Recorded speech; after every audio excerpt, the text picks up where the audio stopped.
At PTC, we invest in setting potential in motion and believe this can be done in more ways than one, beginning and ending with our people. People who are driven to build on our legacy, to move minds, to move compassion, to move assets, to move ideas, to move power, and to move experiences, whose efforts ripple beyond ship, sky, and shore, with our values at the very core.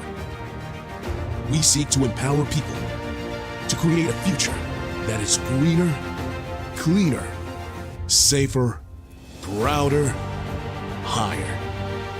Because it is through our people that we tell our story, who we are, and what we stand for.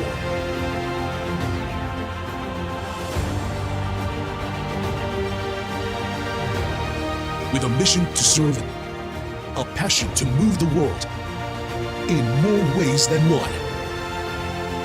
We are the PTC Group.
Welcome to another session of Viewpoints, an online discussion with new students and parents. My name is Therese Makasaet, a communication student from Malayan Colleges, Laguna, and I am going to be your host for this lovely morning. We are live right now on Facebook and YouTube. So to our viewers, please keep on sharing and tagging your friends or loved ones who are interested in the maritime industry, because our topic for today is Global Maritime Professions, career in the maritime industry. So feel free to send us your questions while our presentation is ongoing, and I will be very happy to address them during our Q&A session. Malayan Colleges Laguna, a Mapua school, is the top performing school in the South, offering senior high school and college education in the fields of science, technology, engineering, business, the arts, and of course, maritime education. With our excellent board and certification exam passing rates and outstanding reputation in local and national competitions, MCL is in constant pursuit of its vision to become a global steeple of excellence. At MCL, learning is driven by technology. With our physical and virtual learning environments, we empower and nurture you to acquire the skills, knowledge, and values that will enable you to launch your career of choice and become a globally competitive professional. We have blended learning tools available at your disposal, enabling a whole new level of collaboration and engagement among your mentors and peers. Part of MCL's mission is to contribute to the solution of industries and society's problem through the expert application of knowledge. And MCL takes this to heart with faculty members and students coming together to serve the community while learning and to initiate community engagement through sustainable efforts. Here at MCL, students are enabled to grow holistically. Learning is not confined within the four walls of your classroom. Through extracurricular activities, students can also experience hands-on learning and, of course, leading. Even in the midst of the pandemic, MCL, in partnership with various departments, student councils, and organizations, is constantly reaching out to students, holding activities that provide a respite from schoolwork. This institution is also an advocate of mental health with seminars, webinars, and forums on the topic being held regularly by the Center for Guidance and Counseling. We also make it to a point to check up on students and employees regularly, encouraging the community to reach out to them as, of course, necessary. MCL is able to do all of these through Mapua University's world-renowned educational heritage that is deeply embedded in our DNA. This is the same DNA that you will be equipped with, enabling you to excel, lead, and innovate in a changing society through academic programs preferred by both local and international industries. MCL received a 5-star rating for employability, guaranteeing student employment and an exceptional level of competence after graduation. A 4-star rating for facilities, ensuring access to a smart campus and advanced learning system, which I really miss kasi online classes na lang tayo. And 3-star ratings for social responsibility and inclusiveness, allowing them to contribute to society through problem solving. MCL's quality management system, with the integration of its program offerings, is certified compliant to the latest version of ISO 9001:2015. This is proof that MCL has built an effective framework to always keep the students' best interests in mind. And MCL is granted autonomous status through CHED Memorandum Order number 12 series of 2019, enabling the institution to create new programs and engage in internalization as needed by student. Now, joining us this afternoon is the program chair and Bachelor of Science in Maritime Transportation, Captain Armando A. Ternida.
To all viewers, parents, students, ladies and gentlemen, good day. Comparing our college to a docking ship, Mapúa-PTC College of Maritime Education and Training, together with my crew, are welcoming you all and wholeheartedly grateful for having the interest to witness this important event, because maybe this occasion will take you, especially your child, to his or her successful career. Why? Because of this, we will explain why our college is different and will never lag behind the well-known maritime school, not only perhaps in the Philippines, but even in the whole world, due to being a unique maritime school in Asia, accredited by the Belgian Maritime Inspectorate, a member of European Union. I also said that this may take you especially to your child who cannot decide what course he should enroll in, to ensure that he or she leads to the best profession that will bring a good future. I believe that a good future depends on diligence, perseverance, and above all, is the right choice of the program studied. Without further ado, I, Captain Armando A. Ternida, together with my crew, are welcoming you all on board. Thank you very much.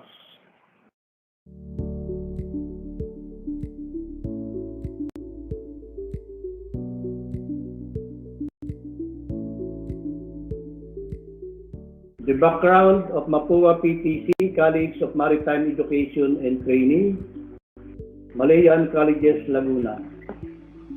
MCL joined forces with the Philippine Transmarine Carriers Incorporated, or PTC, to form the Mapúa-PTC College of Maritime Education and Training, CMET, which offers a solid and balanced program, content-centered curriculum, and skills-based training in seafaring. Philippine Transmarine Carriers Incorporated, or PTC, is a leader in the Philippine maritime industry and one of the largest Philippine-based global crew management and diversified maritime service companies in the country, deploying more than 50,000 seafarers annually to over 1,000 vessels worldwide. Advantage of Mapúa-PTC CMET from other maritime higher institutions. One among the top 5 maritime schools in the country, 80% employability after graduation, the only maritime school in Asia accredited by Belgian Maritime Inspectorate, high passing rate in Marina Board exam for BSNT and BS Mari, 95% overall passing percentage in licensure examination. MCL-PTC helps the student find companies where they could work as an apprentice, allow students to find their own, and PTC committed 100% for CMET cadet embarkation for shipboard training, priority for CMET cadet embarkation. So here is the difference between the BS Marine Engineering and the two programs of the college, BS Marine Engineering and the BS Marine Transportation. Career opportunities, shipping and world trade. There are over 50,000 merchant ship trading internationally, transporting every kind of cargo.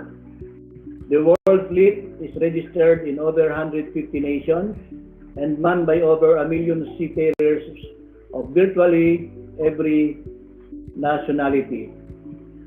Global supply and demand for seafarers.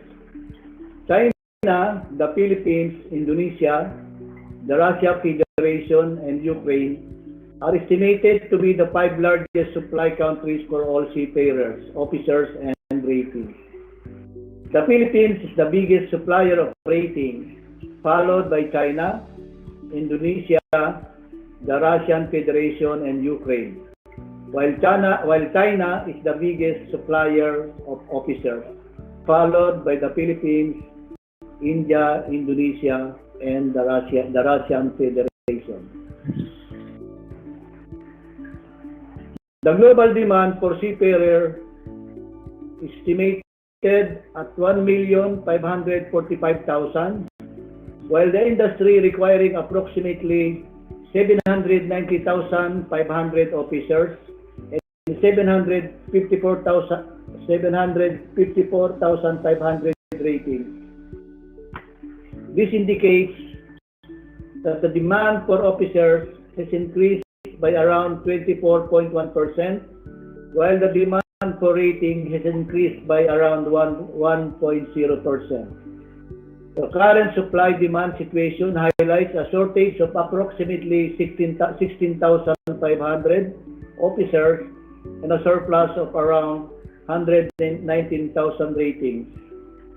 So here is the salary of seafarers on different types of tanker.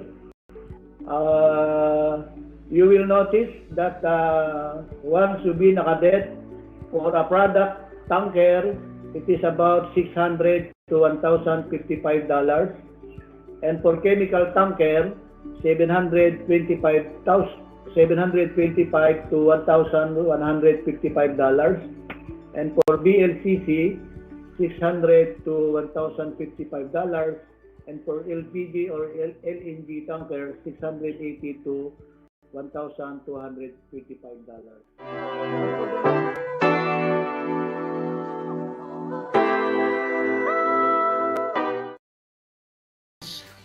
Feel the uniqueness. MCL joined forces with the Philippine Transmarine Carriers Incorporated, PTC, to form the Mapúa-PTC College of Maritime Education and Training, CMET, which offers a solid and balanced program, content-centered curriculum, and skills-based training in seafaring. Malaya Colleges Laguna is the top performing school in the South, offering senior high school and college education in the field of science, technology, engineering, business, the arts, and maritime education. With its excellent board and certification exam passing rates and outstanding reputation in local and national competitions, MCL is in constant pursuit of its vision to become a global staple of excellence. Philippine Transmarine Carriers Incorporated, or PTC, is a leader in the Philippine maritime industry and one of the largest Philippine-based global crew management and diversified maritime service companies in the country, deploying more than 50,000 seafarers annually to over 1,000 vessels worldwide. The two programs of Mapúa-PTC College of Maritime Education and Training are the BS Marine Engineering and the BS Marine Transportation. The Bachelor of Science in Marine Transportation is a higher education program that covers competencies defined under Philippine Qualification Framework, Level 6, and Table A, Chapter 2, Slant 1, and some elements of Table A, Chapter 2, Slant 2 of the STCW Code indicated in Section 11, 11.1, and other national and international requirements. The Bachelor of Science in Marine Transportation deals with the study of navigation, cargo handling and stowage, controlling the ship operation and care for persons on board the ship at the operational level. The Bachelor of Science in Marine Engineering is a higher education degree program that covers competencies defined under Philippine Qualification Framework, Level 6, and Table A, Chapter 3, Slant 1, and some elements of Table 3, Slant 2 of the STCW Code indicated in Section 11, 11.2, and other national and international requirements. The Bachelor of Science in Marine Engineering deals with the study of marine propulsion system and its auxiliaries, its operation and maintenance, as well as controlling the operation of the ship in care for person on board at the operational level of the marine engineering. This program also deals with electrical, electronics, and control engineering. Advantage of Mapúa-PTC CMET from other maritime higher institutions. One among the top 5 maritime schools in the country. The only maritime school in Asia accredited by Belgian Maritime Inspectorate. Belgium is a member country of the European Union since January 1, 1958. High passing rate in Marina Board exam for BSMT, 95.69%, and for BS Mari, 91.71%. Overall passing percentage on licensure exams. MCL and PTC help the students find companies where they could work as a cadet. PTC committed 100% for CMET cadet embarkation for shipboard training and with priority for CMET cadet embarkation. Allow students to find their own. The percentage of the passing percentage for the BS Marine Transportation, 95.69%. The overall total out of 200 examinee, we have 95.69%. And for the BS Marine Engineering, out of 188 examinee, we have 91.71%. And here are the sum of the successful alumni.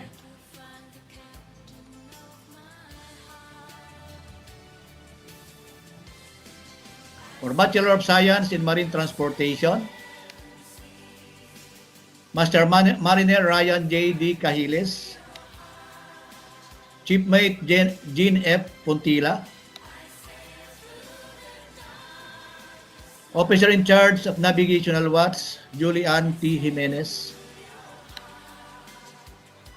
OIC Navigational Watch, Jana N. Hasildo.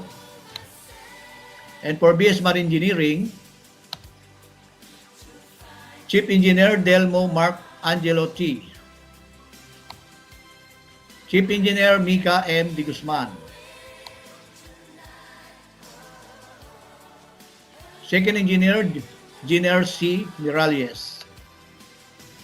And we have Second Engineer Dwayne Joseph Padilla, Virgo Lucero, and Andrew E. Tibidad. OIC of an Engineering Watch, Catherine P. Pascual. The career opportunities, about 90% of world trade is carried by the international shipping industry. Without shipping, the export of affordable food and goods will not be possible. Half the world will starve and the other half will freeze. Shipping is a highly complex and global industry at the forefront of technological innovation and committed to sustainability and the 2050 targets. Career opportunities. There are over 50,000 merchant ships trading internationally, transporting every kind of cargo. The world fleet is registered in over 150 nations and manned by over 1 million seafarers of virtually every nationality. The global supply and demands for seafarer. The worldwide population of seafarers serving on internationally trading merchant ships is estimated at 1,647,500 seafarers, of which 774,000 are officers and 873,500 are ratings.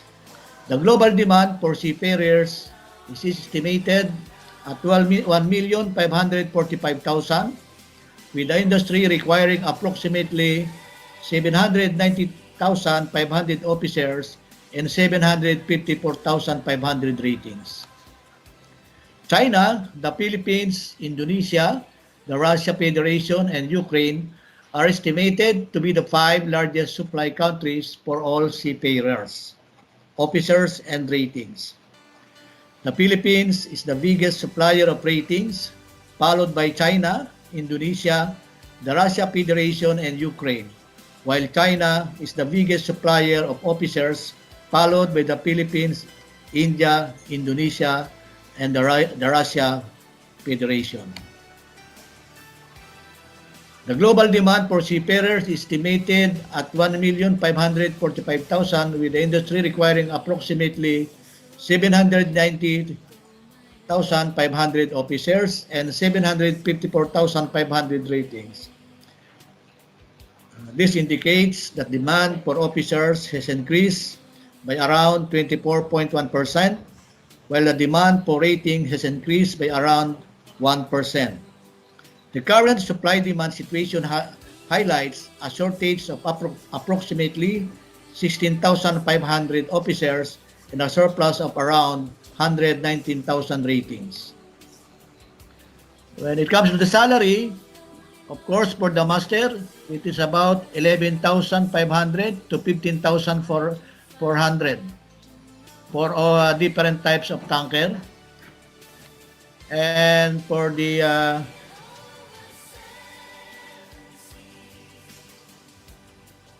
seafarers on dry cargos as a cadet, estimated at 200 to 700 US dollar. And for the master, 8,100 to 13,000 US dollar.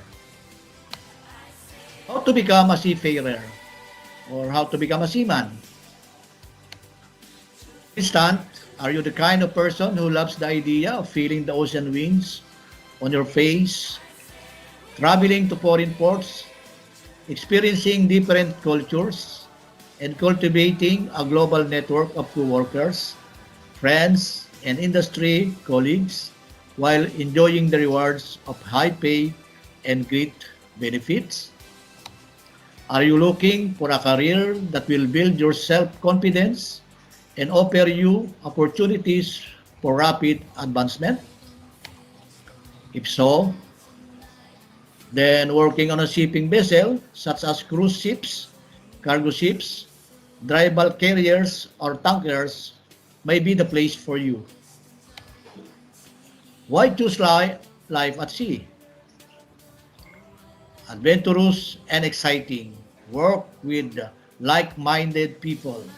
Secure and promising career. Getaway to independence and responsible life. The top 10 reasons to pursue a career at sea. Good wages, early responsibilities, opportunities to travel, good long-term prospect, doing something useful, career flexibility and job security, international recognition, long holidays, a career that is different, and a transferable skills. Other job opportunities in the merchant marine profession. What kind of business or profession should I pursue after quitting sea?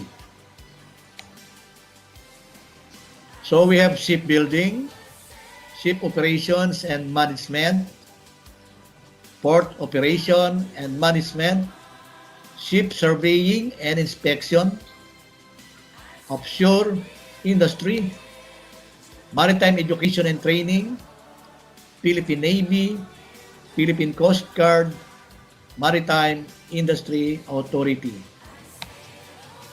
So how to become a merchant marine officer in the Philippines? Of course, you must be a graduate senior high school, complete 3-year classroom instruction under BSMT or BSMARI. Then we have two type of seagoing service. Undergo 12 months structured onboard training or earn 36 months of seagoing service as deck or engine ratings. Then you have to pass the assessment competence. Then you'll become a world-class Filipino merchant marine officer.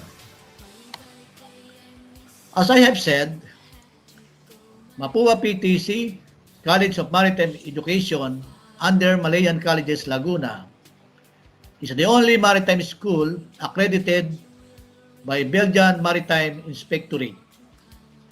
So therefore, you'll be a competent officer. First, you have to be a graduate of senior high school, complete 3 years classroom instruction under BSMT or BSMARI. Then, you may undergo 12 months structured onboard training or earn 36 months of seagoing service as deck or engine ratings. Then, pass the assessment of competence. Then, that's the time that you'll be holder of Belgian Certificate of Competency. So that is the importance of having or an advantage of enrolling at Mapúa-PTC College of Maritime Education, as I want to emphasize that Mapúa-PTC CMET is only the maritime school in Asia that has been accredited by Belgian Maritime Inspectorate as Belgium, a country, as a member of the European Union. So thank you for watching.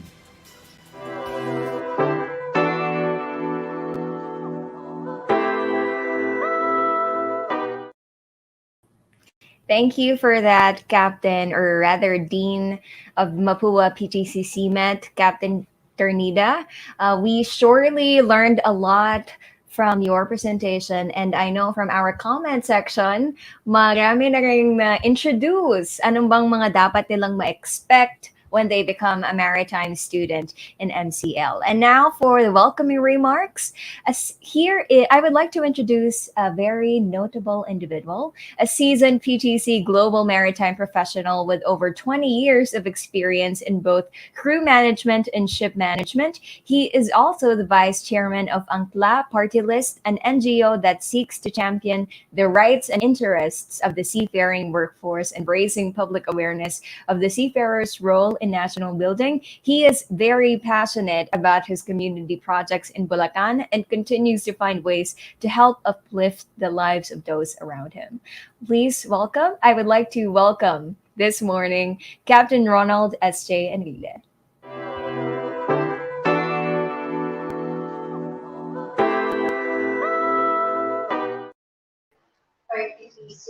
Yeah, good morning to everyone, and thank you for tuning in to Viewpoints today. I would like to acknowledge Malayan College's representative present today, Captain Armando Ternida and his team, and to all the senior high school graduates and their parents. Thank you for taking time to join us today. Maraming salamat po at sana ay marami kayong malaman tungkol sa ino-offer na courses ng Malayan Colleges of Laguna. In 2008, Philippine Transmarine Carriers or PTC entered into a partnership with the Philippines' leading engineering academic institution, that's Malayan Colleges Laguna, for the creation of the Mapúa College of Maritime Education. As you know, there are more than almost 100 maritime schools in the Philippines, but why did we partner with Malayan colleges? The reason is because we want to ensure that the global maritime professional that we are sending on board are trained and educated to the likes of our principals or the ship owners. So that's one of the reasons, and that's one of the requests of our principals or client. That's Exmar. That's one of the largest LPG operators in the world.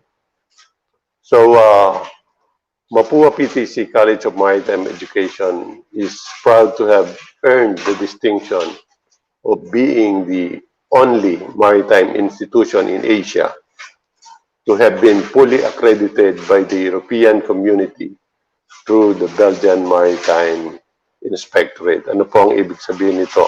So tayo lang ho yung school na pag nakagraduate ka ng MCL, ang iyong certificate ay recognized ng mga Europeans.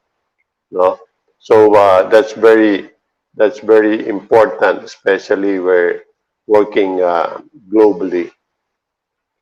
So this partnership between like-minded institutions aims to inspire new generation of maritime experts and seafarers.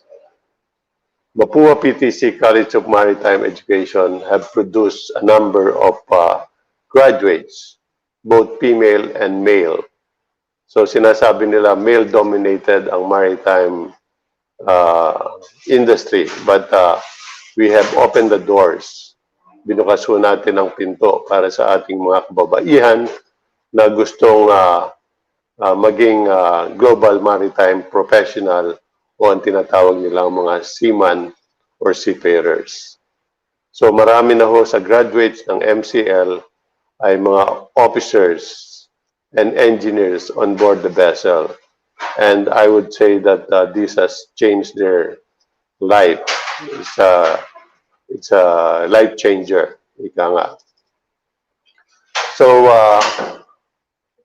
Captain Ternida have mentioned about the program, and I hope that you would consider, if you have not decided, kung hindi pa kayo nagdesisyon kung anong kurso ang nararapat sa inyo, lalo na dyan sa mga kabataan na nakikinig sa atin ngayon, ay sa aking palagay ay this is a worthy uh, course na magpapabago ng inyong buhay.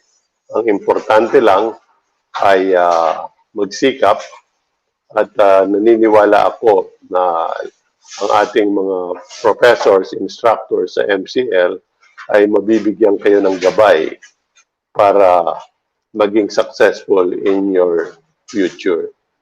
So marami po kayong madidinig and malalaman tungkol sa maritime profession. Just like me, when I was in high school, I'm not aware of this profession, but luckily, I have chosen to be on this industry, and I'm so grateful that it has changed my life.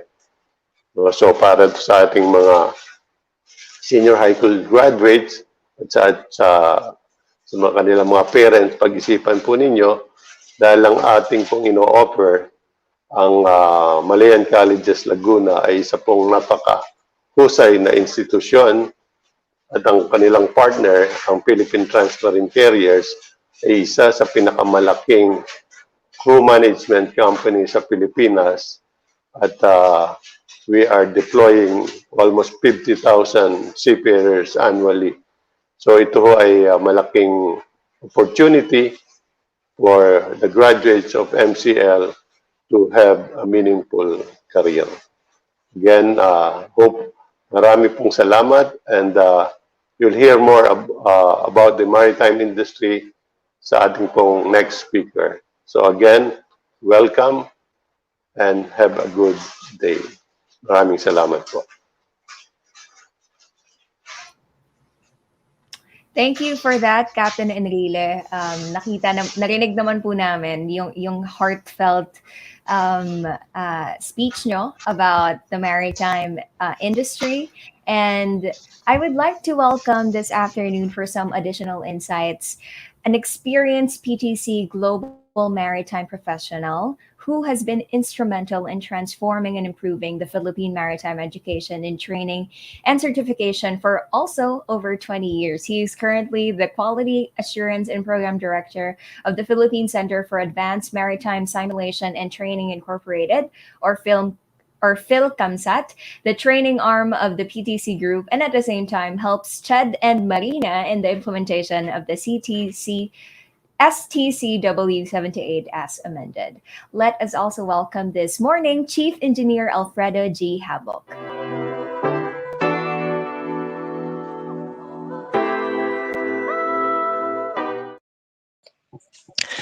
Good day to all our viewers from the Philippines and from around the world. And thank you, Therese, for your opening salvo, which was really very energetic and passionate. And also for Captain Ternida, our new dean, for the very comprehensive introduction of the BSMT and the BS Mari program and all the possibilities after graduation. What can it offer to your life to make a difference to the Philippines and to the global community? And thank you for my friend and partner, Captain Roland Enrile, for that very inspirational opening remarks.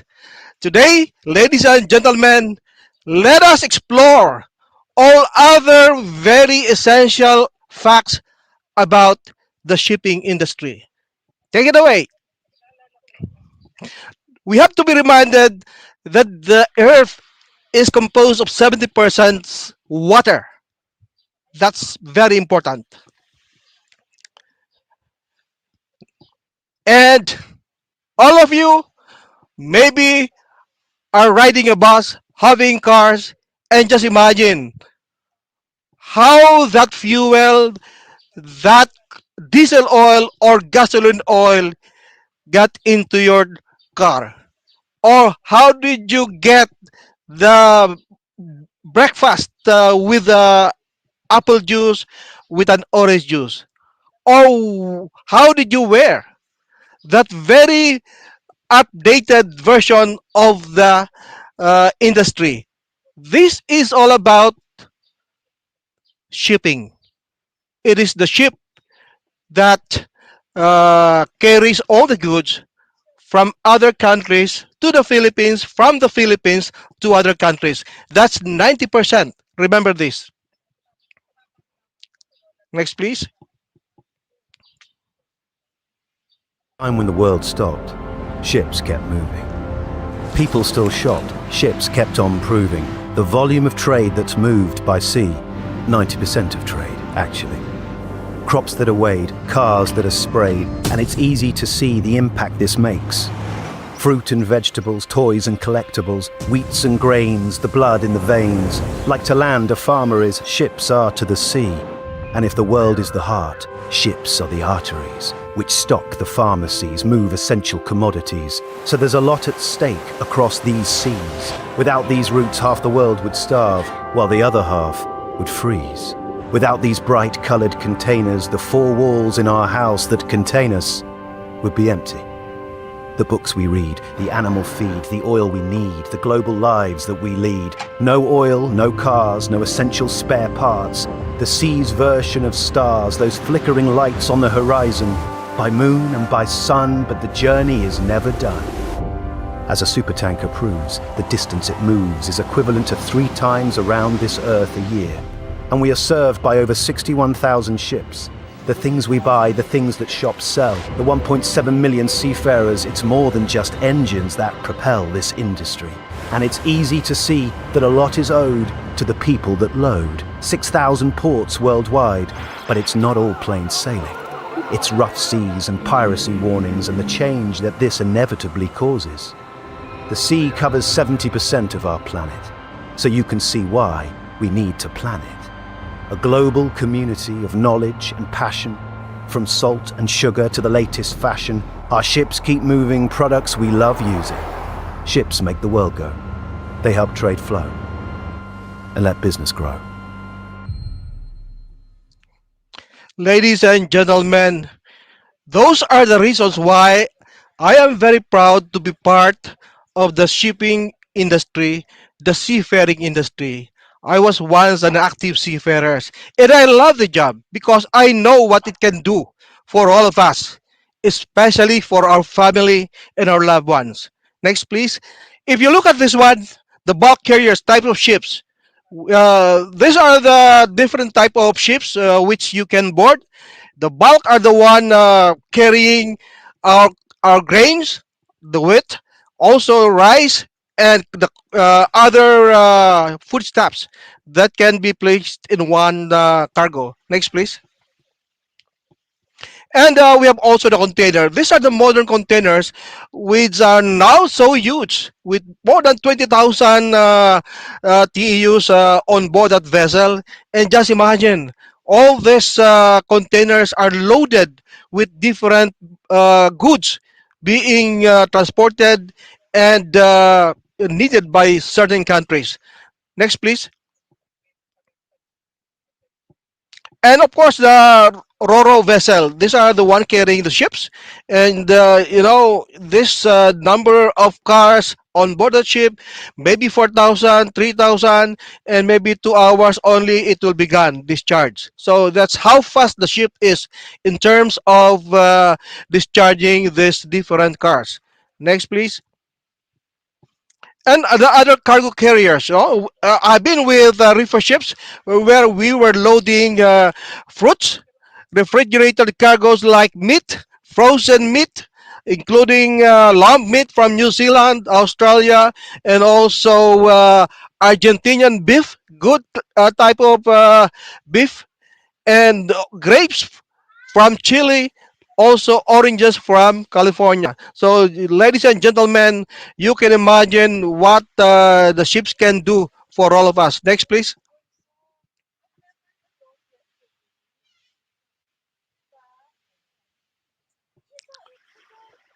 And we have also the oil tankers. There are specialized ships which you might choose to board. In fact, during Kadechi program, to be honest, you are not given that opportunity to choose. Whatever ship that will be available, then grab for it because you don't know. What is very important is for you to be able to finish your BSMT and the BS Mari program and get your COC, the Certificate of Competence, because anything can happen and promotion will always be there. As long as you have that COC, you will be in good hands. All others will be part of your learning process on your school at the same time on boardship. Next, please. Well, the gas tankers, these are now very important because the fuel of the world, especially shipping, is now shifting to gas. This is because of the marine protection of the marine environment, especially with our diesel is really giving a lot of air pollution and the greenhouse effect on our environment. So gas tankers are carrying gas fuel. This will be fuel of the future, and in fact, most of the ships now are equipped with this type of fuel, and our officers are also trained by the introduction of a new training courses under the STCW. Next, please. So we have chemical tankers. Well, when I was a cadet, I was on board a very small chemical tanker, but I tell you, that made the difference in my life. It made me tough.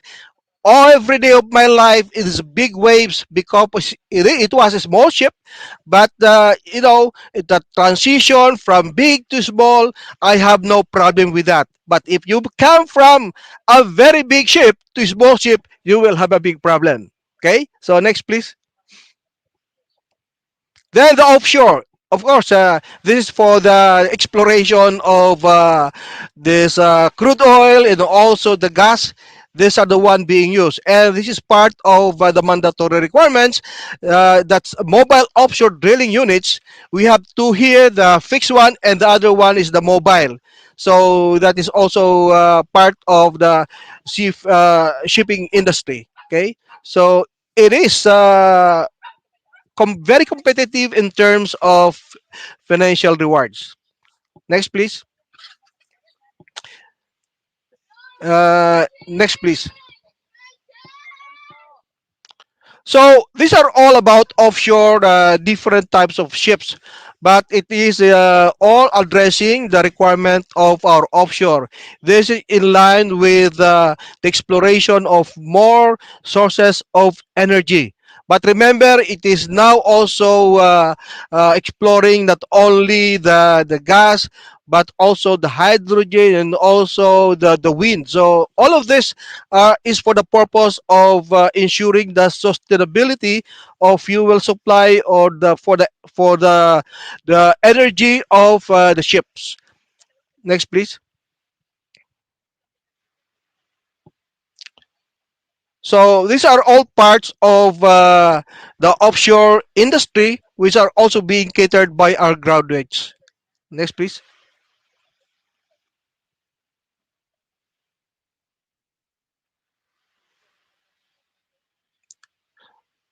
So if you look at the different type of ships, these are the possible opportunity which our cadets can board.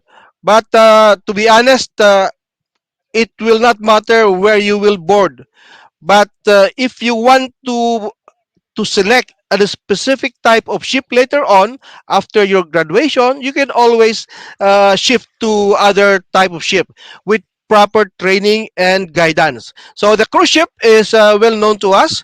In fact, I can see that the majority of the personnel on board are Filipinos. In fact, we are maximizing the percentage that is given to Filipinos, and that is really a very good phenomena because the world likes Filipinos, and this must be very good for us, very good for the civil industry, very good for our economy. Next, please. And if you look at this one, this graph, it will tell you that it will take around 10 years to be a captain or to be a chief engineer from that graph. But the challenge is it takes only 2 years to build a ship. Just imagine the discrepancy. Just imagine that the shortage of our officers is because of this reality. And this must be positive problem, no? It is giving the incentive for everybody, for our global maritime professionals to really dig in their heels, scroll their sleeves, and really work hard to be a captain and to be a chief engineer. You know, setting aside that number of your monthly income, $12,000 per month. Just imagine how it can help your family and maybe other people that might need your help. Next, please. So, with that challenge of the seafaring industry, PTC is at forefront in terms of ensuring that we will have a continuous supply of competent deck and engine officers. This is the reason why we have the program of, well, let's say, from cradle to grave. Not really to grave, but actually from cradle to ship to shore based and possible retirement, but still pursuing the objective of the protection of the marine environment and ensuring that the people are ready to face any emergency in our lives. Next, please. So, if you look at these three slides, it says here that from the from the joint coming up with the Mapúa-PTC College of Maritime Education and Training, it is very important that PTC uh, industry linkage role is being attained. This is a very important role to ensure that the Mapúa-PTC CMET is equipped with the right resources, with the right vision in alignment to the shipping industry. That is, of course, to ensure safe, secure, and efficient shipping operations on cleaner oceans. This is the mentality that we want to inculcate in the minds of our graduates. And for any advancement of competence, we have PhilCamSat. All the possible mandatory training requirements as mandated by the International Maritime Organization, which is enshrined in the STCW Convention, our PhilCamSat Makati office, and our PhilCamSat the mast safety facilities in Maragondon work hard hand in hand to ensure that our officers and ratings are really in accordance to the principal's requirement that will ensure the safety, security, and efficiency of the vessel and also the protection of the marine environment. Next, please.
So, we hope that you are now, in a way, clear on what the maritime programs can do to our lives, to your lives.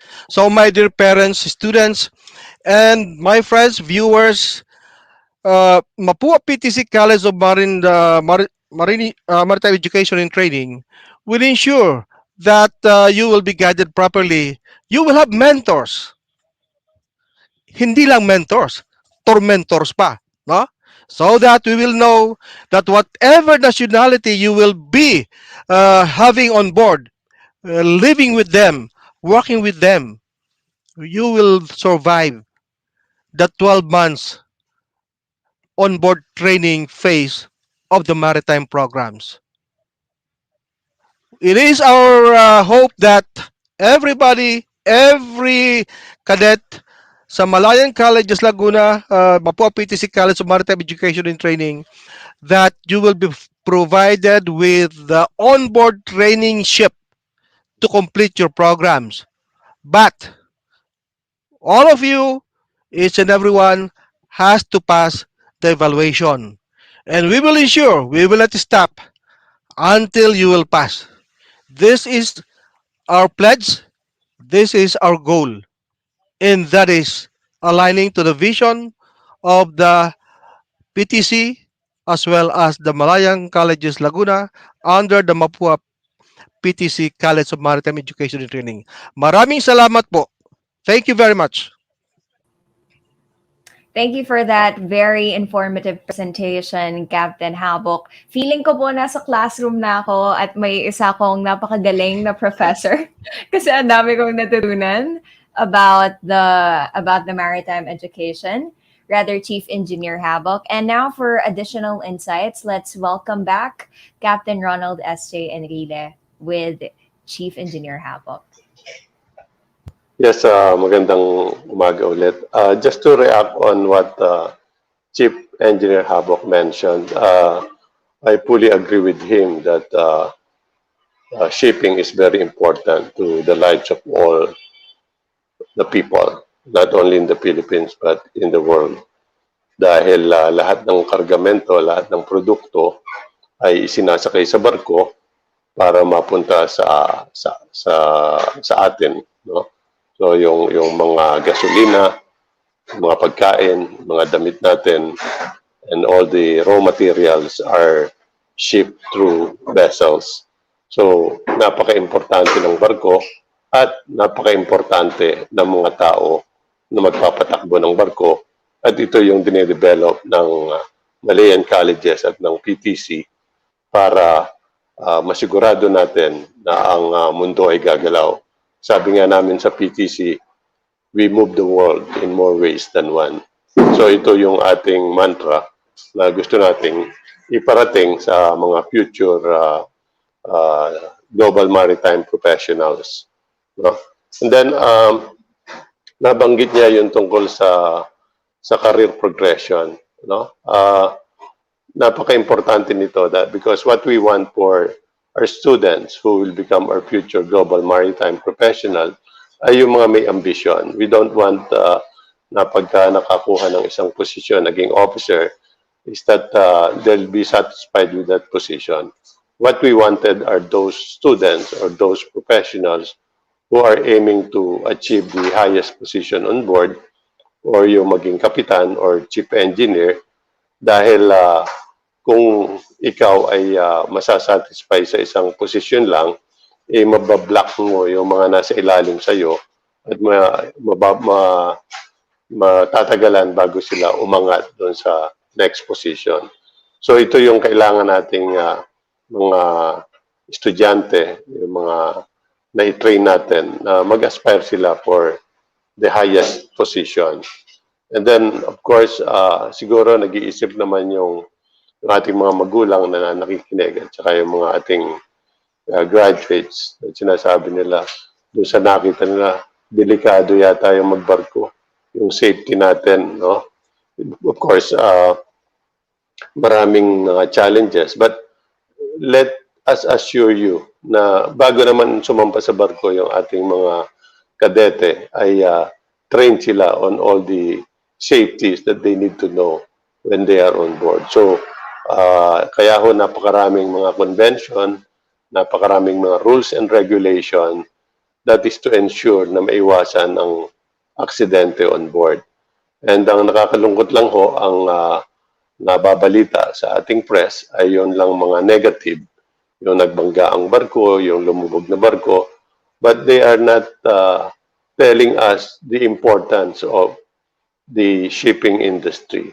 So ito ho yung nais naming ikalat na napakaganda ho ng profession sa pagbabarko. Then, yung mga types ng vessel na banggit ni Chief Engineer Habok.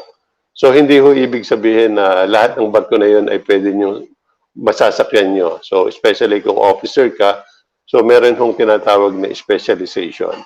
So kung sa tanker ka, you would specialize on tankers and it's difficult for you to move to another type of vessel. Of course you can, but you need to do a lot of training. So pag you have to make a decision whether you want to go on a tanker vessel, on a cruise vessel, on a cargo vessel, or a container or car carrier. So, napaka-importante ho nito para magtuloy-tuloy yung career ng ating mga estudyante. Then, another thing, kung makatapos, siguro ang tanong, kung makatapos ba kami ng Bachelor of Science in Marine Transportation or Marine Engineering, hanggang pagbabarko lang ho ba kami? Ang sagot ho, hindi. Dahil ang example na lang ho dyan is, number one, Chief Engineer Habok, nandyan si Captain Ternida, na after their sea career, nagtrabaho ho sa iba-ibang industriya na related sa shipping. Like Captain Ternida, he is now the Dean of the Mapúa College of Maritime Education. And then si Chief Engineer Habok is nasa PhilCamSat, and he used to be the Deputy Administrator for Regional Affairs ng Marina. So, ang dami hong pwedeng puntahan. And at the same time, ang pwede nyo hong mapuntahan after your life at sea is pwede ho kayo maging superintendent, technical or marine. Depende sa tinapos nyo, either marine engineering or marine transportation. Pwede rin ho kayo magturo sa mga maritime schools, pwede rin kayo magturo sa mga maritime training institutions, and pwede rin ho kayong mag-operate ng sarili nyong barko kung kayo ay makakaipon. Lalong-lalo na ho ngayon, dinedevelop po natin ang shipping locally. So, ito ho yung mga opportunities na pwedeng puntahan ng isang graduate ng marine transportation or marine engineering pagkatapos ng kanilang stint sa pagbabarko. So ito ho yung napaka-importante, and inihikayat ko ho yung mga senior high school graduates na pag-isipang mabuti that you can have a better life once you enter this career.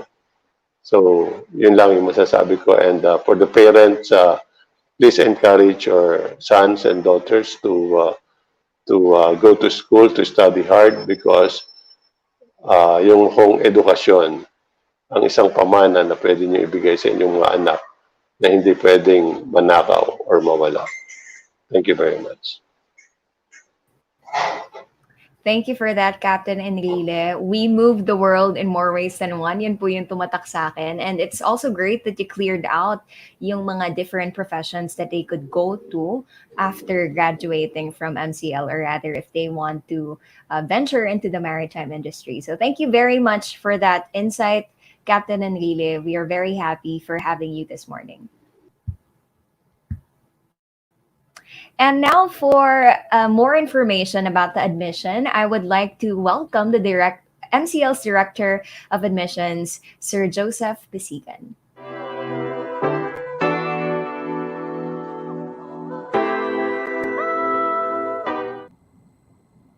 And good morning to everyone who's actually tuned in to our Viewpoint session this morning. And thank you to our esteemed speakers this morning. Definitely, I believe madami sa ating nanonood ngayon ang nagkaroon ng more insight into the maritime world. Even ako, I've gotten a lot of different information that siguro before hindi ko siya alam. But now I have more information, particularly on this industry, and I hope everyone who is interested as well to apply for our courses being offered here in Malayan Colleges Laguna, hopefully na-encourage tayong lahat. So this morning I will be sharing with everyone our admissions process naman. So basically, I'll be covering how the aspiring students or applicants can actually go forward with your application. So as you're seeing on the screen right now, and as I reiterate then, it's a lot easier to actually get into Malayan colleges. Why? Particularly because we've actually relaxed our admissions requirements. So in the past, we actually had an entrance examination, and because of the pandemic, and we want to limit then social interactions and the probability of us passing on the virus to one another, we actually forgo na ang ating entrance examination. So that is no longer required in terms of admissions. So basically, all you need to do for those who are wanting to apply for Malayan colleges or into Malayan Colleges Laguna, all you need to do is drop by our website, furnish the application form. Pagkatapos po nun, you will be getting all the information that you will need to proceed with enrollment. So, ayan, sige, I think we can go on to the next slide.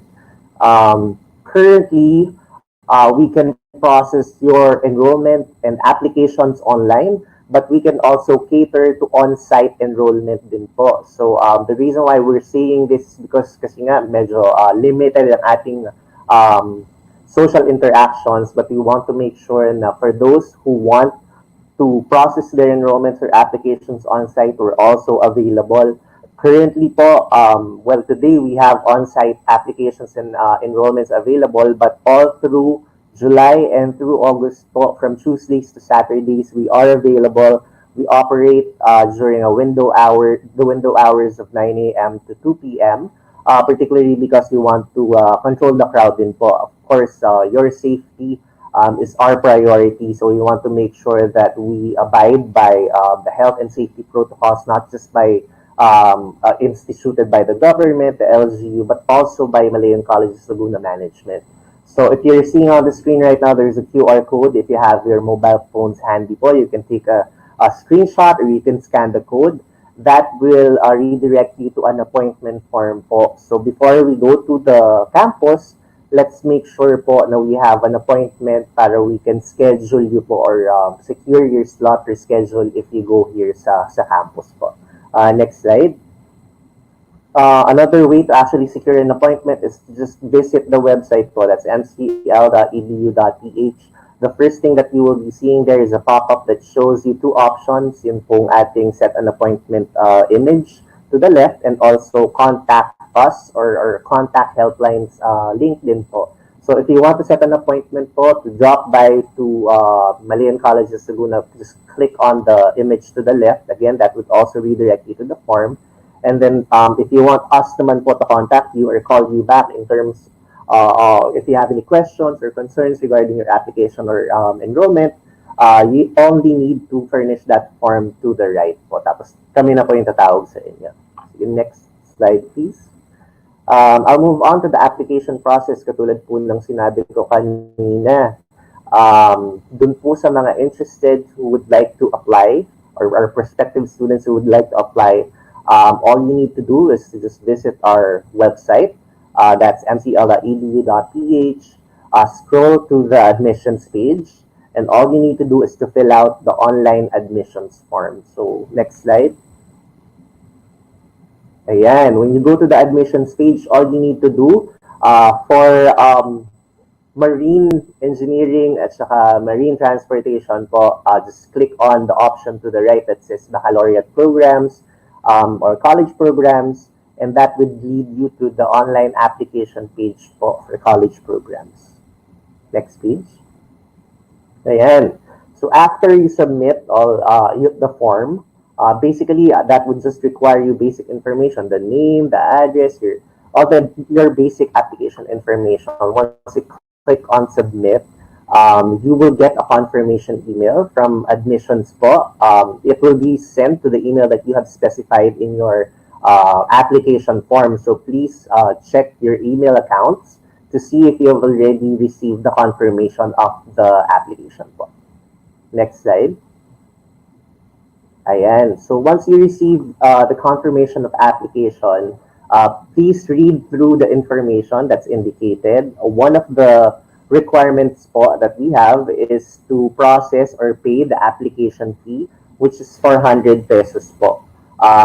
There are various ways in which you can process or pay this application fee. Next slide po. Which is being shown here. So we have off-site and online payment channels. Currently, we have RCBC Bank Card. We have credit card transactions din po, or online banking transfer transactions that are available to you. We also have PayMaya and GCash. Those are payment channels, but are still going to be bank transfer transactions as well. You can also pay the application fee through Cebuana Luwalier or M. Luwalier. As a word of reminder na lang po sa ating mga nag-a-apply, please make sure you indicate your name, contact details, and even an email address upon sending your proof of payment para we can track the payment po towards your application. Ayan. Next slide. So after you have paid the application fee, again, you'll be sending us the proof of payment. And what we will be doing is we will be sending you another email, which now indicates your acceptance letter and also the enrollment guidelines na po. So technically, at this point po, once you've paid the application fee, all you need to do is to prepare the documents that you will need to submit to Malayan Colleges Laguna for your enrollment na po. All of the information will be indicated in the enrollment guidelines. So please read through the guidelines and as early as then prepare the requirements that you will need to submit. Ayan. Next slide po. Sige, paklik na po. Ayan. So currently po, like what I have mentioned earlier, enrollment is ongoing. We invite you to reach out to us in case you have any questions po. We made sure na the enrollment process is accessible and available for everyone. You can do it from the comforts of your home po. You can do an online enrollment. You can also opt to do the process the enrollment in on-site or here in the campus po. So you have the flexibility to choose again kung ano po siguro ang mas safe po sa atin. Yun po ang ating gawin since we are still within the pandemic. But one thing's for sure po, we made it as simple as possible for the students or the applicants to actually go through the process. So if you want more information on the enrollment process, you can actually download the enrollment guidelines din po online if you haven't received it in your email, or you just want to understand what the flow or the process for enrollment is po. Again, you can download it through the website. That's the link that you're actually seeing on the screen right now. So that's www.mcl.edu.ph/enrollment-guidelines po. That would redirect you to the page where you can actually download the guidelines. On the screen, basically right now what you're seeing is the simple procedure for the online enrollment and also the important dates po that we will need to consider in terms of timelines ng ating enrollment po. Next slide, please.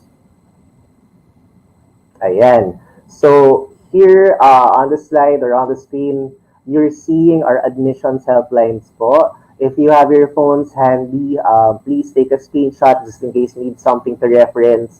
Our hours of operations here sa admissions po is from Tuesdays to Saturdays. That's from 9 a.m. to 5 p.m. So please feel free to reach out to us. For those who are applying for college po, here are your point of contacts po. The reason why we have particular admissions advisors po or enrollment advisors is to make sure that we follow through with your concerns po. For those who are applying with surnames from A to C, we have Ms. Hazel Mendoza, who is on standby as your enrollment advisor. She will be available to address any of your concerns or your questions in terms of applications and enrollments po. We also have Ms. Shai De Silva for applicants with surnames from D to L, and then Ms. Nia Tatlonghari for applicants with surnames from M to R. And lastly, Ms. Jenny Rose Santillan for applicants with surnames starting from S to Z. All of their contact numbers and their emails are actually indicated on the screen right now. So if you want, you can take note of this, maybe take a screenshot or a picture of this page. Or you can also send us an email through our general mailbox, which is admissions@mcl.edu.ph, and we will be more than happy to address whatever concerns that you may have.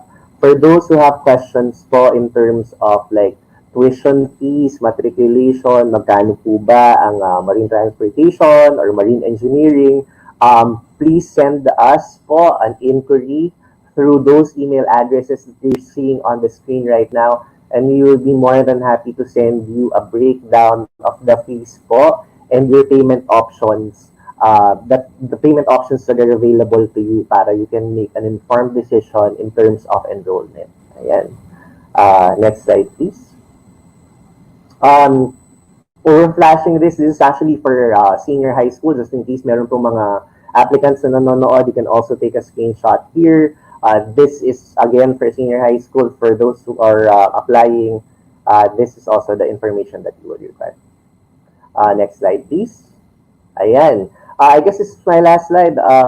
Just as a reminder, our classes will start on August 16, 2021. So for those who are interested to apply, we encourage you to process your application and enrollment as soon as possible para masecure niyo po yung inyong mga slots. And also para may time naman po kayo mag-relax ng konti before the school starts, which is on August 16. We don't want you guys to be cramming.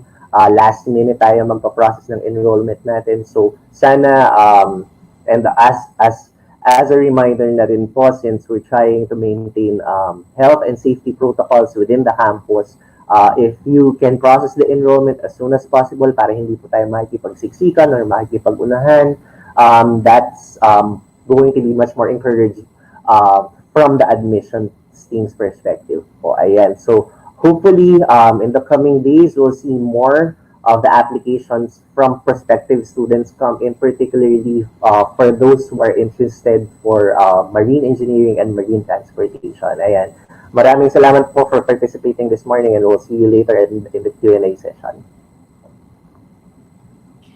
Thank you so much for that, Sir Josh, for enlightening our future MCL students as well as the parents who are interested in entering their children in MCL. At ayun nga po, easy steps lang for the admissions. And ang dami nating nalaman from Sir Josh. Well, you can also check the official Facebook page of Malayan Colleges Laguna para malaman nyo ulit or magkaroon kayo na recap kung ano ba yung mga needed na documents or ano yung mga processes that entails in being an MCL student. And now, since we've already laid out what the program offers, how the admission process is in MCL, meron naman tayong Bukas program, which is a financial support program in partnership with MCL. And to delve deeper into the program, we have this morning one of their representative, Ms. Ariana Salazar.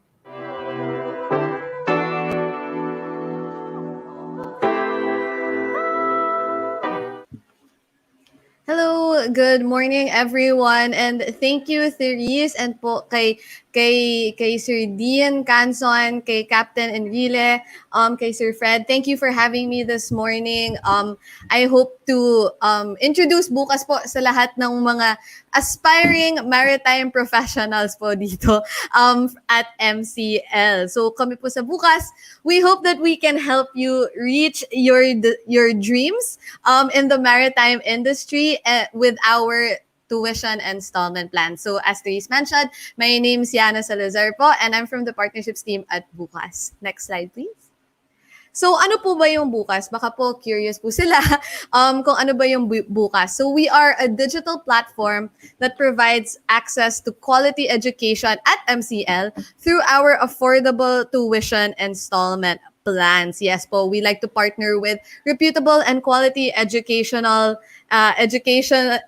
institutions like MCL po para sa lahat ng mga college and graduate students from MCL. So to all the wizards out there sa mga college and graduate schools po natin, we are available po to help you reach your dreams and start or continue your education.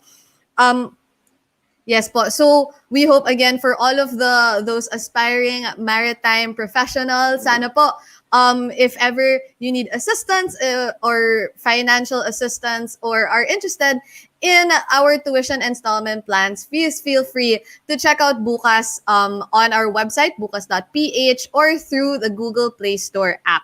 So ano nga po ba yung tuition installment plans? Diba po usually, pag nagbabayad po tayo ng tuition at enrollment, usually po isang bagsakan lang po tayo. Or we have tuition installment plans na 2 to 4 months na baka po masyadong mabigat po sa expenses natin.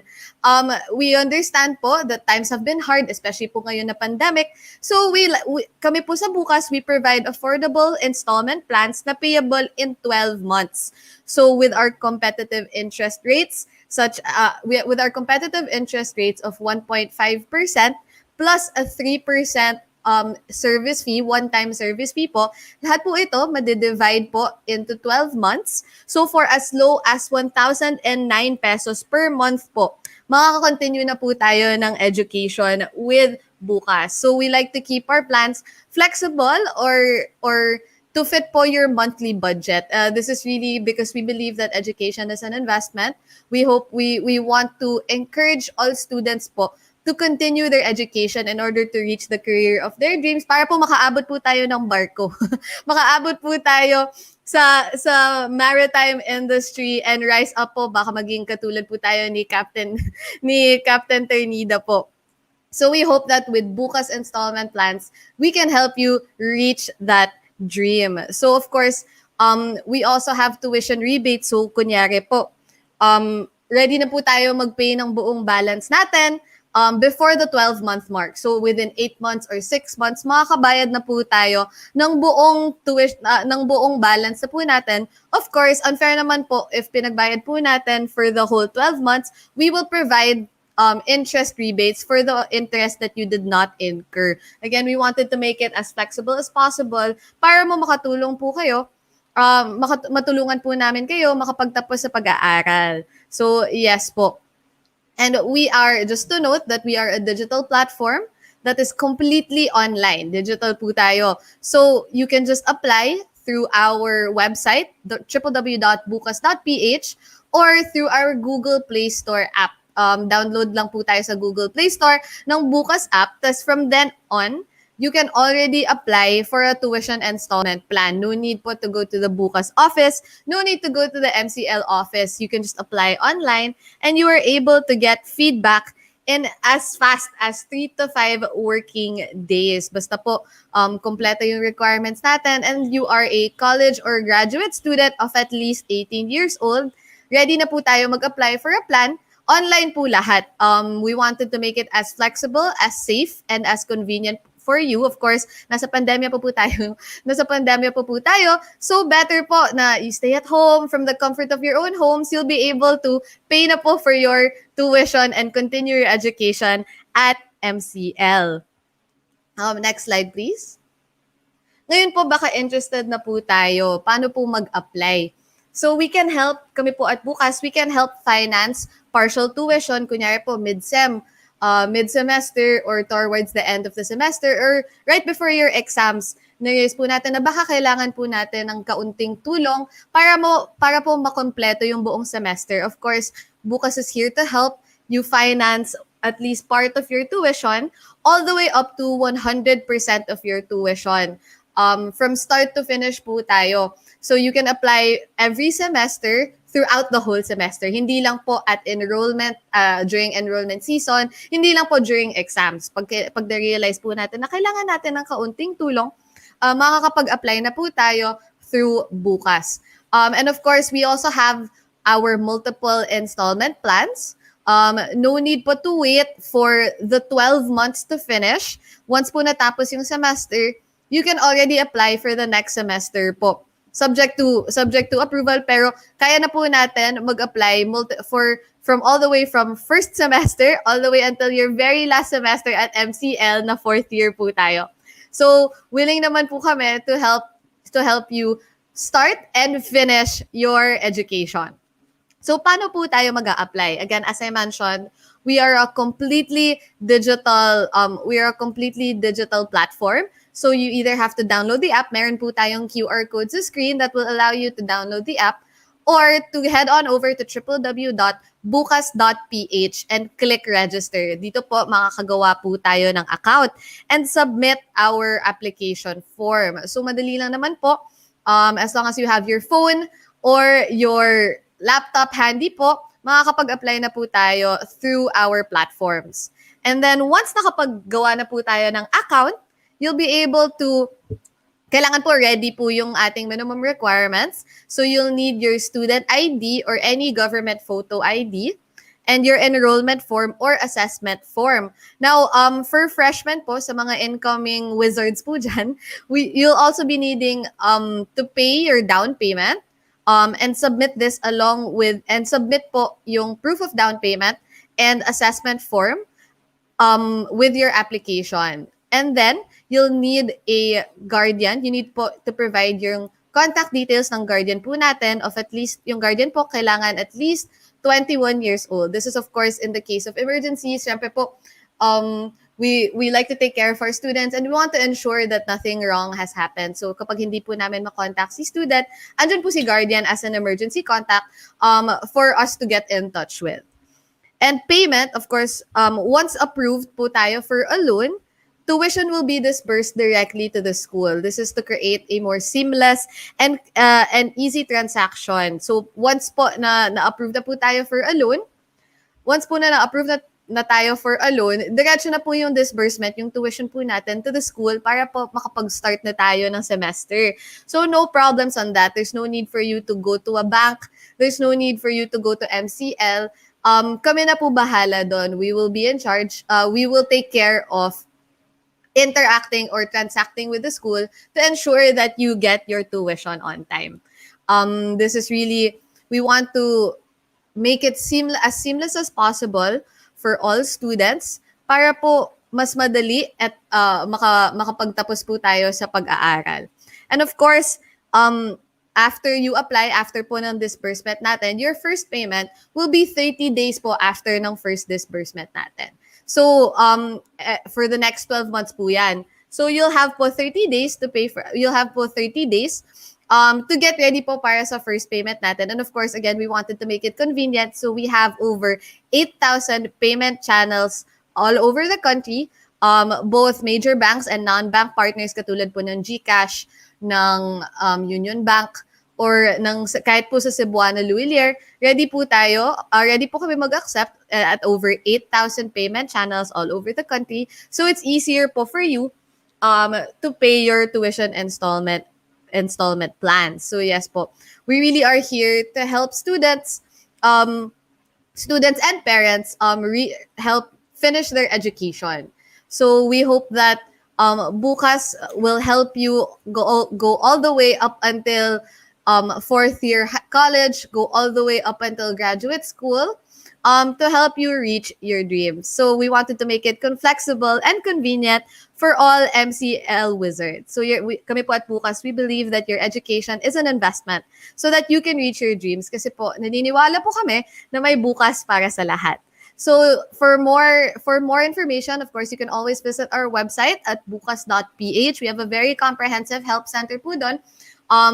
just click on the help center po dun sa pinakataas so that we hope to answer your questions. Or kung hindi po masagot ni help center ang ating mga tanong, you can always email us at info@bukas.ph. But of course, I will be here during the Q&A. Should you have any questions right now, andito po ako later on to help you answer any issues or questions that you may have.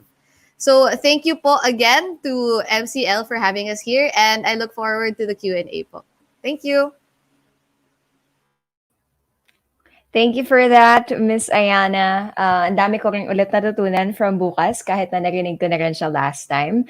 And I hope our viewers became motivated to complete their studies with the help of the Bukas program.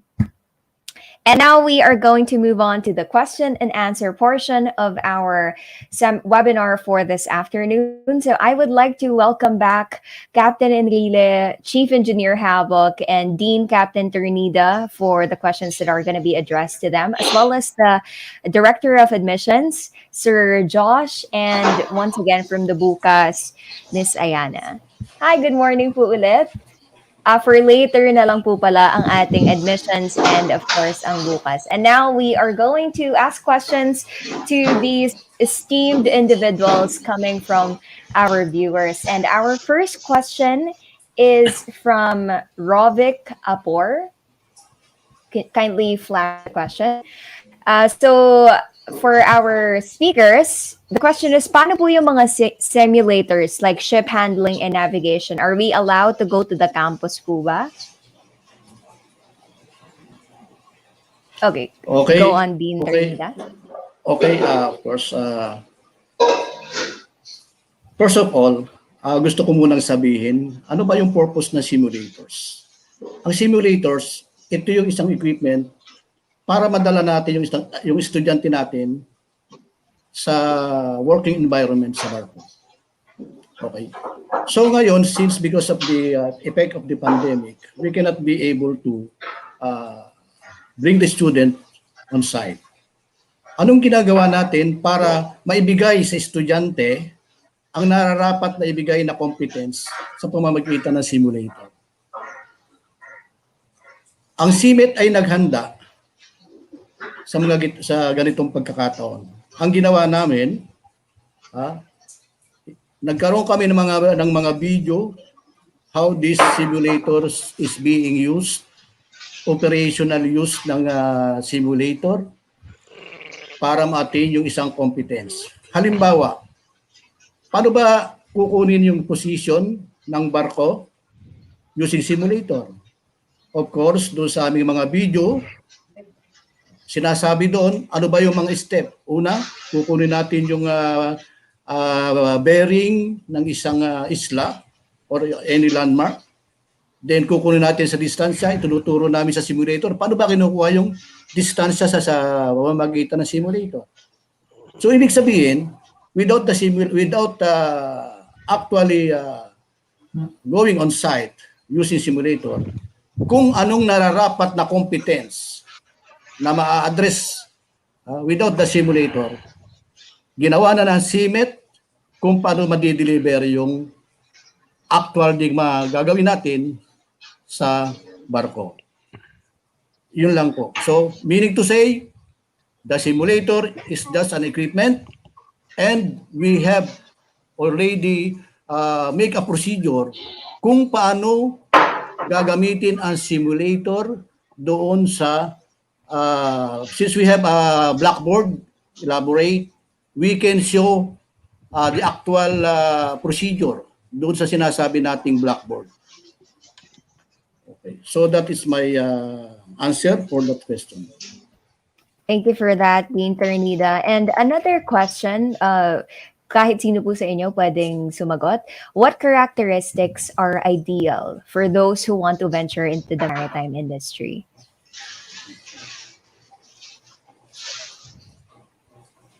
So, If I can answer the question. Go ahead, Captain. Yeah, I think what is important is for the student to be focused on what he wants to achieve.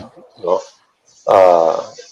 First, he or she needs to learn kung ano yung environment na papasukan niya, especially on board. It's not easy to be on board, especially if you're on a cargo vessel wherein you'll only have 20 people or 23 people at the most that you'll be yeah, living with, so to speak, for 9 to 12 months, yun lang ang kasama mo. And the challenge there is that they'll be coming from different regions, no?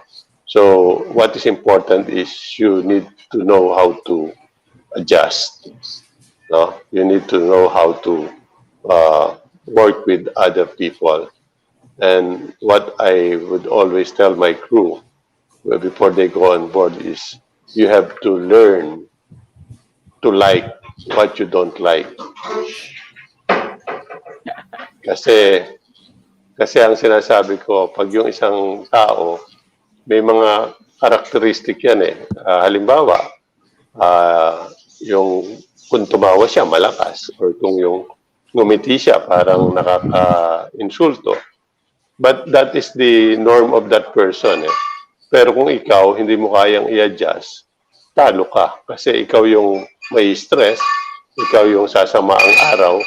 So, yan one of the simple way na makatagal ka sa barko. No, aside of course from the technical knowledge that you have to know, kasi importante na lagi kang nag-aaral kasi nag-change lahat ang environment mo, ang mga equipments mo. So, you have to keep on learning. So, yun lang yung masasabi ko. Kailangan you have to be flexible. You need to know how to adjust to the character of the people around you. And you have to focus on your work. Thank you. Thank you, Captain Enrile. I think Captain Ternida has something to add. Okay, in addition dun sa sinabi ni Sir, ni Captain Enrile, being a seafarer for almost 30 years and handled also or command European vessel. So, kailangan ng seafarer ay naniniwala doon sinasabi natin, if you are in Rome, do what the Romans do. So ibig sabihin yung flexibility ng ating ugali, ng ating isip ay kailangan ay ilagay natin doon sa kung anong situation ang naroroon sa barkong sinampahan mo. Kasi if you will be a loner, if you will be somewhat remain the Filipino costume, medyo talaga mahirapan ka. Kaya dito pa lang sa eskwelahan ay sinasanay na namin yung aming mga estudyante na ganito, hindi pwede tayo magpa-baby diyan or maging sinasabi nating mga mama's boy or whatsoever. Kung tayo galing sa mayamang pamilya, pare-parehas ang magiging sitwasyon natin ng barko. Kaya nga sinasabi ko doon sa mga estudyante ko, huwag kayong magre-relay doon sa mga kaibigan mo, huwag kayong magre-relay doon sa mga kapatid nyo o sa parents nyo, na kaunting problema lang, ay halos hindi nyo na makayang. Kailangan sanayin natin ang sarili. We must be independent from kung anong kinalalagyan natin, kung sino mga kasama natin. Kasi pagdating sa barko, hindi mo na mahihingi yung tulong ng mga kaibigan mo, ng parents mo. Ang hihingan mo ng tulong yung mga kasamahan mo. Pangalawa, kailangan pagdating mo doon, bilang kadete, for example, low profile ka, huwag kang maging mayabang. Although napakagaling mo dito, scholar ka o whatsoever. Pagdating mo doon, huwag mo ipakita yung pagka-dominante mo sa nalalaman. Kung anong sinasabi nila, sundin mo. Bakit? Kasi nga, sila ang nauna doon sa barko. At the same time, ay mas may knowledge sila dahil doon, familiar na sila doon sa barko na yun. At yung sinasabi nating pagkainip ng isang kadete sa barko, iyon ay pansamantala lamang. Ako naranasan ko, unang sampa ko ng barko, pati yung mga tsinelas ko, pati yung mga kapitbahay ko, pati yung aso ko, naaala ko. Bakit? Yung sinasabing homesick. Pero kung nakikisama na doon sa mga doon sa barko, iba-ibang nationality yan. Naranasan ko rin naman, different nationality. When I was a second officer, napasama ko sa Grego, napasama ko sa Indians, napasama ko sa mga Yugoslavian. So, wala akong maisip na dahilan kung bakit tayo mag-COVID. Ang kailangan natin, yung ating motivation. Kailangan matapos ko itong pagkakadete kasi after 12 years or 12 months na pagiging kadete, ready na ako na maging officer. Being a cadet, tanggapin muna natin, itong aking papel sa loob ng 1 taon. Uutusan ka. Pero yung utos na yan, huwag mong mamasamain. Dahil yan, sa utos na yan, technically, dyan ka matututo. Mahirap yung isang bata, isang kadete na hindi inutusan. Bakit? Wala kang malalaman dahil paano mo malalaman? Wala namang ipinagawa sa'yo. Paano mo sasabing tama or mali ang iyong ginawa?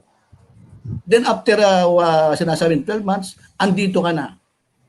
Office na makakuha ka ng board exam sa Marina, sinasabi nating COC, ready ka na maging opisyal.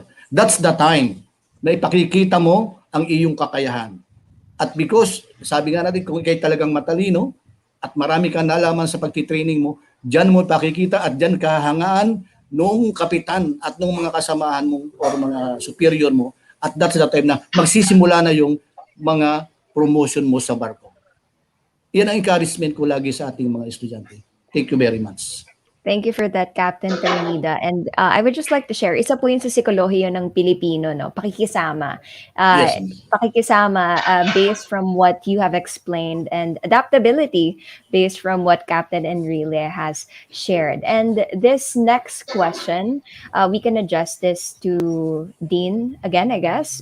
Ano po ba yung assistance na pwedeng ma-expect ng students from the department or from the college and also from PTC regarding their onboard training na open up na kanina?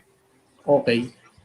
Una sa lahat, since ang Mapúa-PTC CMET ay under sa Malayan Colleges Laguna.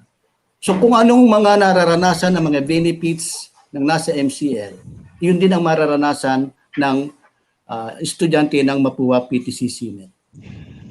Tayo ngayon ay meron tayong 4 na chiefmate na experienced chiefmate na tumatayo bilang mga maritime instructor.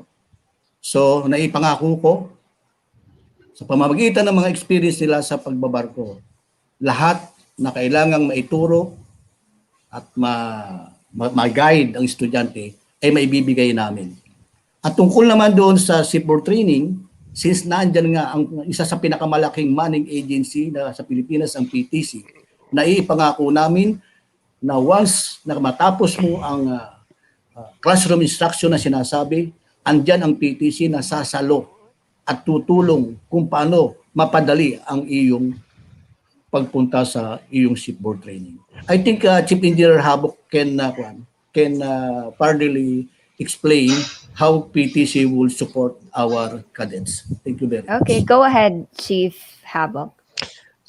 Yes, that is a commitment from PTC to ensure that those who finish the 3 years classroom instructions will be given the onboard training ship. But there's a but. You have to be on the standard that we require.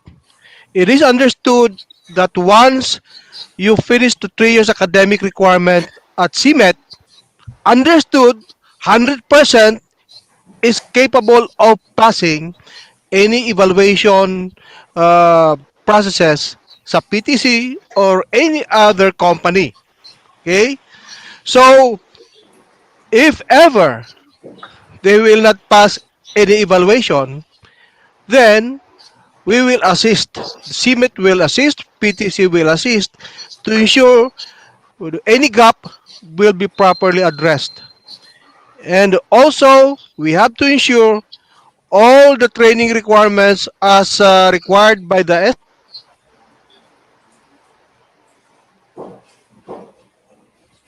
Okay, I think Chief Havoc is having some technical difficulties. Moving on to Captain Enrile, do you have anything to add po? Yes, just to add on that, as the ship manager, because we're managing ship at PTC, so we are basically the employer. So once we have accepted the cadets, we ensure that the officers on board should assist the cadets while they are on board. So we have instructed them to teach them and to comply with the requirements as per their training logbook. So that's an assurance because we are investing on these cadets. No? We are giving them allowances while they're on board to make sure that they will study and so that they'll become our future officers. So being a cadet is a privilege. No? We are investing money, time, but we need the cadets to work for it, aspire to gain more knowledge, so that on their next contract, that we can promote them as officers. So that's our commitment. That's why the cadets who would be boarding our ships are lucky because we want them to be our future officers, our future masters and chief engineers. Thank you. Thank you. Technically, it's at the tip of their fingertips.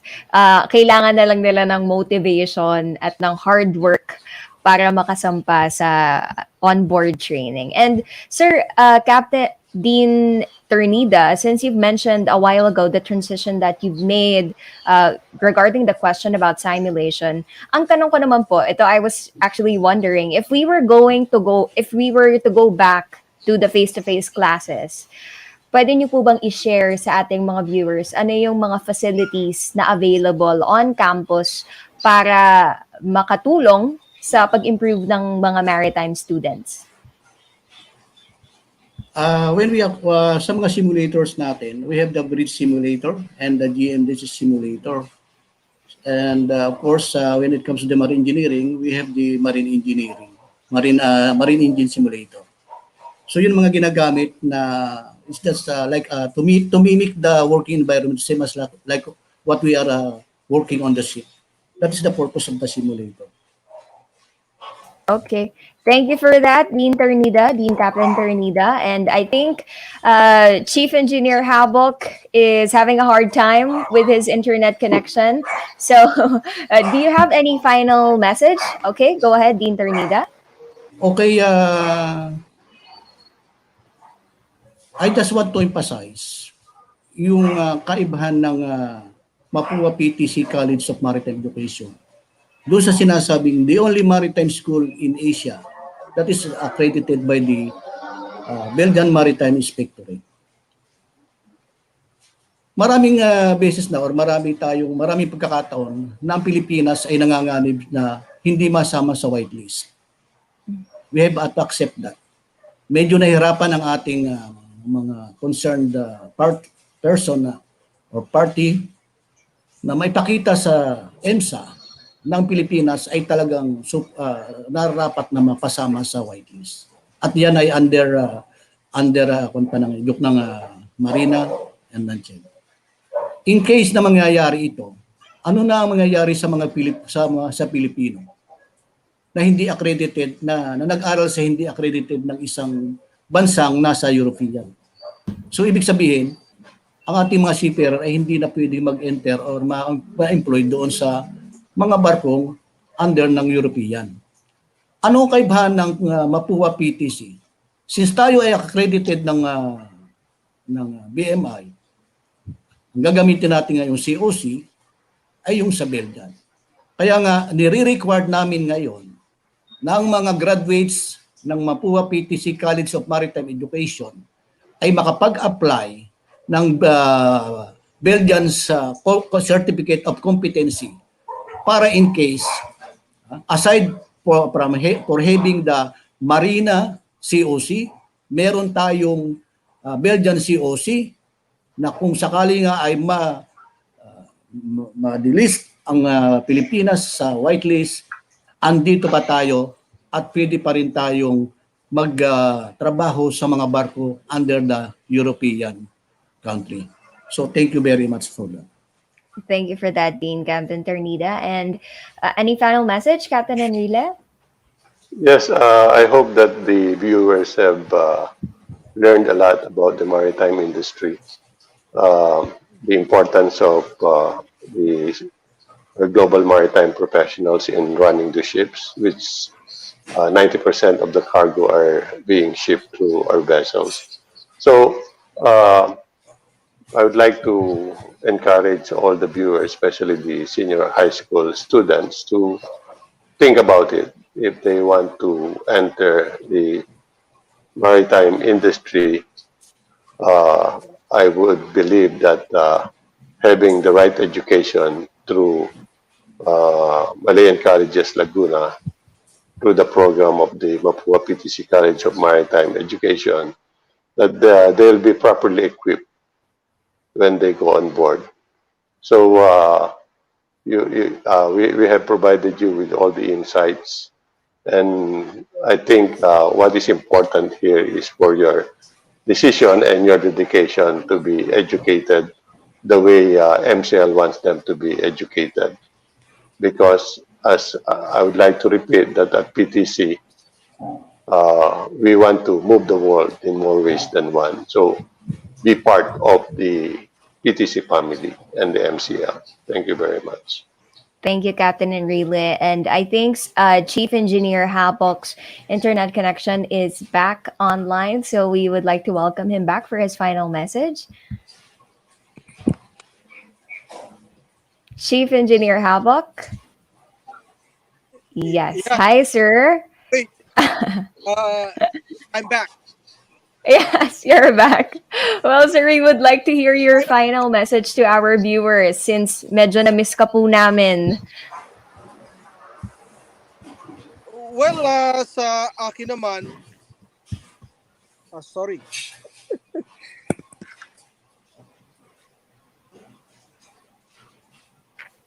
Okay. I think Chief Engineer Havoc, are you still there? Okay, well, I think he's still having some technical difficulties, but I do know that he wishes for our viewers and our parents to be more motivated to enroll in MCL, as he has laid out the possible situations that the students can be in if they enroll in MCL. So for that, thank you very much once again. Okay, eto na. Balik na po ulit tayo kay Chief Engineer Habok. Sir Habok, do you have any final message? Ayan, sir. Kitang-kita na po namin kayo. Go ahead, sir, with your final message. We can clearly see you and also hear you. Okay, I think he really is having some difficulties. So that's it for the questions para sa ating mga esteemed individuals. Once again, thank you very much for joining us this afternoon and for enlightening our viewers. I hope you have a wonderful day. Thank you. And now for the questions that are going to be addressed to the admissions and the Bukas program, I would like to welcome back the Director of Admissions, Sir Josh, and as well as the representative from the Bukas program, Miss Ayana. Hi, sir. Good morning po. And now we are going to answer some questions addressed to everyone. And I know some of these questions are on the comment section, but gusto lang din namin ulit tanungin to sa inyo, lalo na sa ating admissions director, para ma-reiterate yung information. And can we flash one question from the comment section, please? So for the admissions, ask ko lang po, kailan po yung start ng academic year ng BS Marine Transportation sa MCL? From Ismael Matay, Senior High School po. Thank you so much, sir. Ayan, sige. Sir Renz, Mr. Renz Daniel. Start of classes is on August 16. So that's for actually the whole of MCL will actually start classes on August 16. So yeah, we encourage everyone to go ahead and apply and enroll as early as possible. Thank you, Sir Josh. And for Miss Ayana, a question for the Bukas program. Pwede po ba magbayad sa Bukas ng enrollment fee as asked by Jovan John? Yes. Thank you, Rovan, for that question. So The fees covered po by Bukas are 100% po of all tuition-related fees. So kasama po dito yung per unit fee, miscellaneous fees, and all the other fees na kita po sa ating school assessment form. So dito po namin binibase yung pwede po. So sa school assessment form po tayo. As long as po you are successfully enrolled into MCL, tapos kailangan po mag-submit ng ID number at assessment form, we can cover naman po every 100% of tuition-related fees. Panote lang po for that for freshmen, required po that before they enroll, or rather before they apply for a Bukas application, kailangan po magbayad po tayo ng down payment in order to be successfully enrolled at MCL. Okay, and Miss Ayana, di ba they could just download the Bukas app para Yes. ma-begin ang process ng financial support from the program. Thank you for that. And question for Sir John, it's about the transferring daw to maritime course. So tinatanong ni Mark Nocos, what are the requirements for transferring in a maritime course this incoming second year? Ayan, sige. Sir Mark Nino Nocos, so any transferee naman po going into MCL or Malayan Colleges Laguna has to go through a validating or verification process po. So for us to be able to assist you further, we invite you po to reach out to admissions at mcl.edu.ph.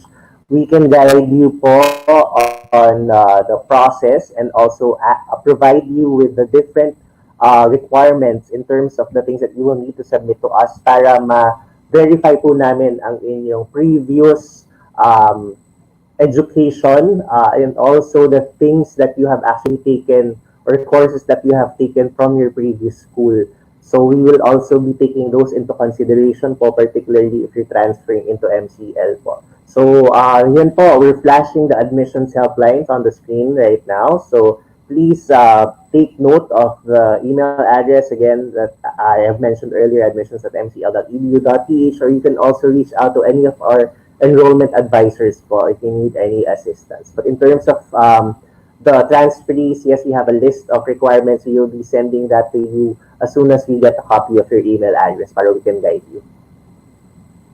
Thank you, Sir Josh. And Miss Ayana, para nahihiya kasi sila magtanong about the Bukas program. So if ever that they have more questions, where can they contact the program? So you can visit our website, www.bukas.ph. Again, we have a very comprehensive help center. If you go po to the website, meron dun sa taas, may help center button po tayo, where you can input and search for any of your questions there. If you find po na hindi po nasagot ng help center yung questions po natin, you can always email us at info@bukas.ph in order to find out more. We have a team dedicated po for our students in order to answer their questions and help you apply for a Bukas application. Thank you, Miss Ayana. And I think the questions that are asked on the comment section was already answered by Malayan Colleges Laguna. So I think all is clear. We have the contact number or the contact details where we can reach Bukas program, and also they can just head on to the official Facebook page of Malayan Colleges Laguna for the admissions questions. So thank you very much, Mr. Josh and Miss Ayana, for answering the queries and questions of our viewers. And we are very happy for having you this morning. So I hope you have a wonderful day and keep safe. Thank you. Thank you, everyone. And now we are at the latter part of our webinar for this morning. I would like to I'm really grateful, rather, to hear from the esteemed individuals from the Maritime Education of MCL. Sabi ko nga, ang dami kong natutunan kasi personally, my father is a seafarer. Kaya nalaman ko kung anong type ng ship ba siya galing, kung ano bang mga posisyon ang mga pwedeng maging when you become a seafarer. And I think for him, it has been a different path. Pero ito nga ang MCL, and together with PTC, they're making everything easier for the students who wants to be a seafarer. So if I were you, kung hindi lang ako communication student at kung gusto ko maging seafarer, I would definitely check out the program of MCL as well as the things that they can offer para mas mapadali ang aking seafarer dreams only here in MCL. So thank you very much to our viewers for joining us. Thank you for sharing, tagging your friends, because with that, they have the knowledge about the global maritime professions career in the maritime industry. And once again, I would like to thank our speakers that joined us this morning. I hope everyone has a wonderful day and keep safe since nasa pandemic pa tayo. Good morning and thank you.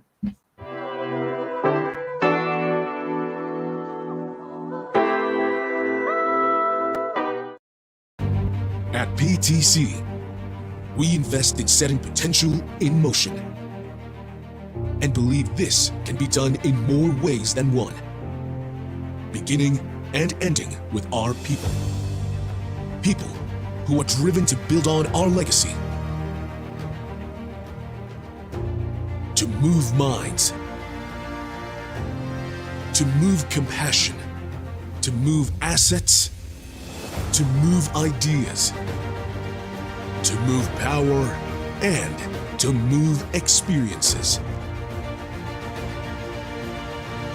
whose efforts ripple beyond ship, sky, and shore, with our values at the very core. We seek to empower people to create a future that is greener, cleaner, safer, prouder, higher. Because it is through our people that we tell our story, who we are, and what we stand for.